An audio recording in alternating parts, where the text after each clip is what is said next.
you'll be doing well for your new profession as a Presbyterian minister, finally, in conclusion, and before I go. So there you go. That was very good.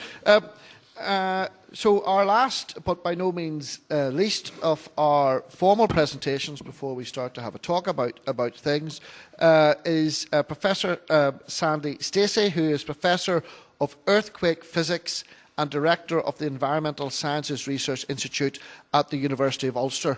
And given that we've talked a little bit about earthquakes and things and so on, it'll be very interesting to hear what Sandy has to say. Sandy, are you going to speak from here? So Sandy can speak. Over to you. That's great. Thanks, Basil. We've heard a lot about risks, and we've heard about induced seismicity, as Basil's just referred, and we've also heard, particularly from Gary, about things like groundwater contamination, dealing with the wastewater that results from the fracking, and also surface issues such as trucks, visual pollution, etc.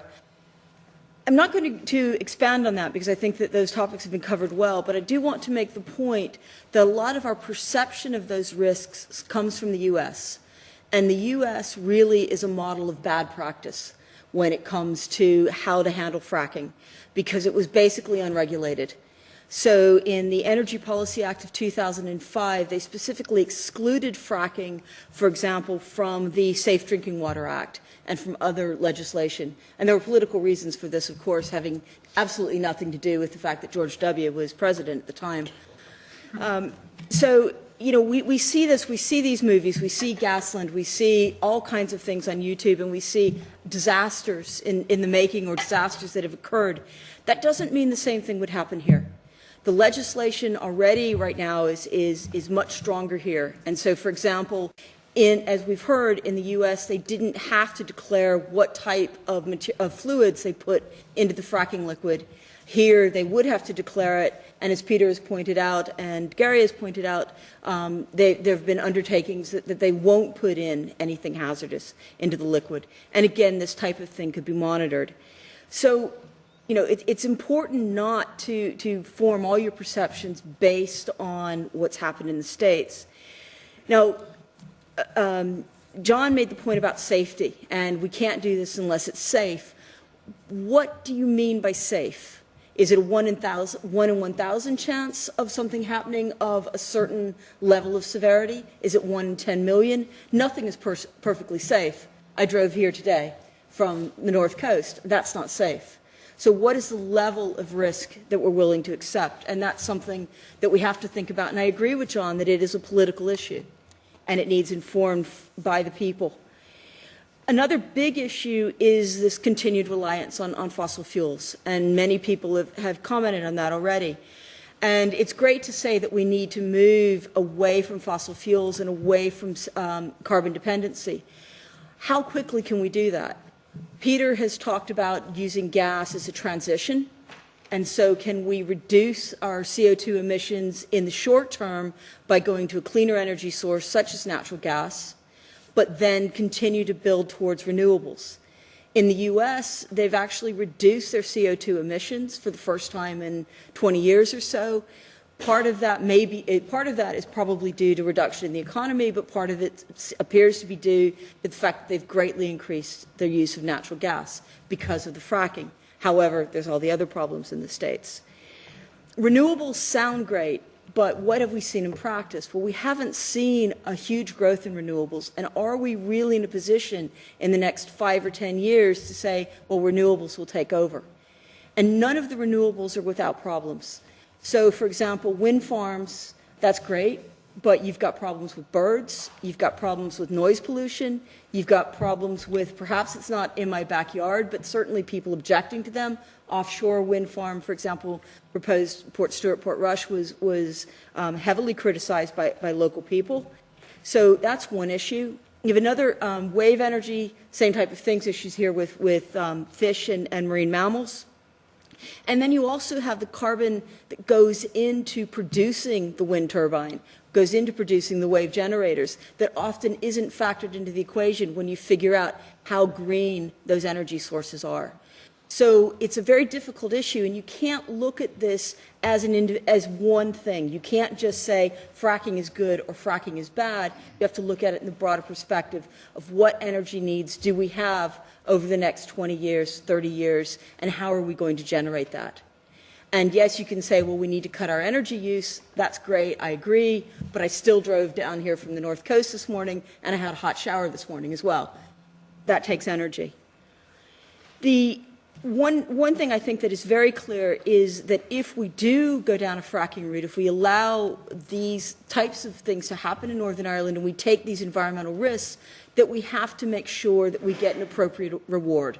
In other words, we don't want to be in a situation where a multinational comes in, generates 600 jobs, very, very helpful. We risk the economy in Fermanagh, for example, and those people walk away with all the profits. So if we allow this and if we put in place very tight regulation to mitigate the risks, can we also put in legislation that will make sure that Northern Ireland gets a substantial reward? So, for example, and this came out of a discussion this afternoon, so it may not be doable, could you say that 20% of the gas produced has to be sold at cost within Northern Ireland, which could then be used to generate cheap electricity and tackle fuel poverty? I don't know. But it's those types of creative thinking that perhaps we should attempt if we're going to go down this route. Thank you.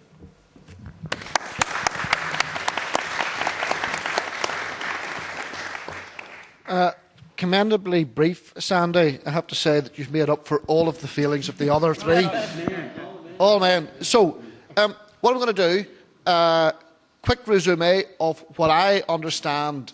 And some of this will be wrong, okay, so don't worry about that, I'm used to being wrong, okay. The MLAs that are in the room, you get first crack if you want to ask a question, but I would ask you to do it in terms of questions. I don't mind that we then have a kick around and we do whatever, so we'll do a wee bit of that. And then, obviously, I know that there are some people here that also want to say some things. I will give you opportunity, but please, we are tight for time. I don't want speeches. I want you to come along and concentrate on the areas. So, here's what I know, the good bit. The good bit is gas used to be $10 a therm, whatever a therm is, but $10 a therm in America. It's now, was down to 2, but is currently 3. And in Europe, the equivalent figure is about $17. So if you look at the cost advantage that they have in America in terms of energy, it's a big thing. So what else does it do? It revitalises rural communities. It actually brings in industries that maybe you thought were failing, like steel or something like that. But it also reduces carbon emissions, because the point that was brought out was, against all expectations, America is going to meet its Kyoto agreements. Not because it set out to do it, but because it switched from heavier oil and coal into gas. So that seems to me to be a good thing. And if the gas is here in Northern Ireland and we could take it out and give everybody cheaper energy, I think, well, yes, that sounds a pretty good idea. On the other side, people have made the case quite clearly, but a lot of this is subjective. America is not the role model to do this on, because it was a bit like the Wild West. They went out, they got round various bits of legislation.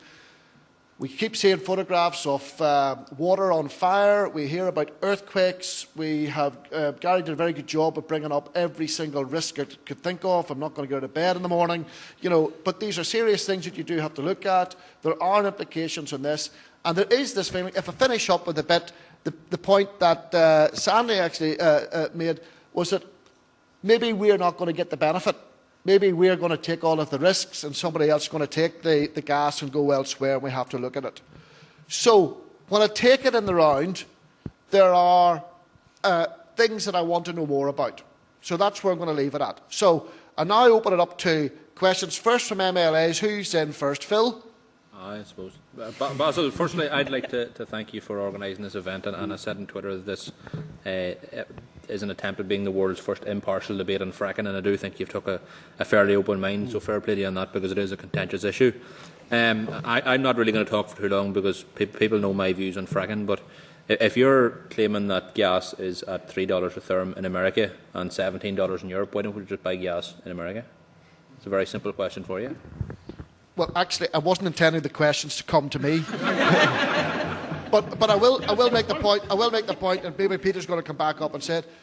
There is an issue that we offload to other people our problems. So we are bringing gas from Russia, where we're losing 1.5% in transit, and it's methane.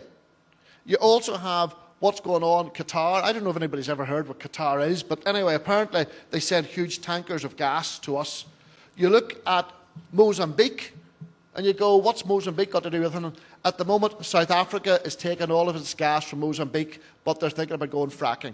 So all I'm saying is there are environmental costs in bringing these things come across, and maybe we are better to be taking things local to home. Is that the sort of line? Well, there is an issue in that we have nowhere to store gas. I'm not sure if you're aware that the UK only has the potential to store 12 days of gas supply.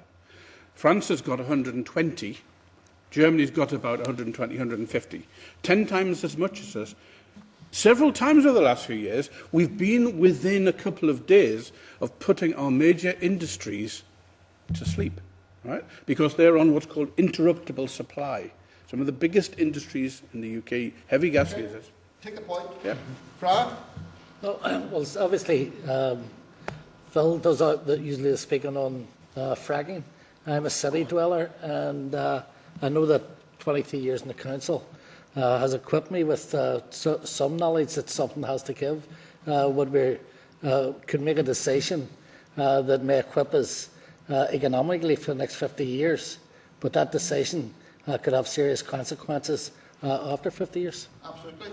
Roy? I'm listening to this debate. Could you just get a microphone, Roy, just on any other MLAs? I'm listening to this debate with great interest. There are opportunities and there are risks, and we need to know more about the risks and how to control those risks to see whether or not the opportunities are worth taking. I still have an open mind on it. I come from a rural farming community. I would be very nervous if people, just being perfectly frank, if somebody would start fracking around me. I know there was a test borehole about 3 miles up the road. They didn't strike salt, but in the process of drilling down, they hit an aquifer, caused difficulties. A local well was put right, but there are huge risks with fracking, and we need to know more about those risks and how to minimise risks. And only when you're in full knowledge can you take a decision. Okay.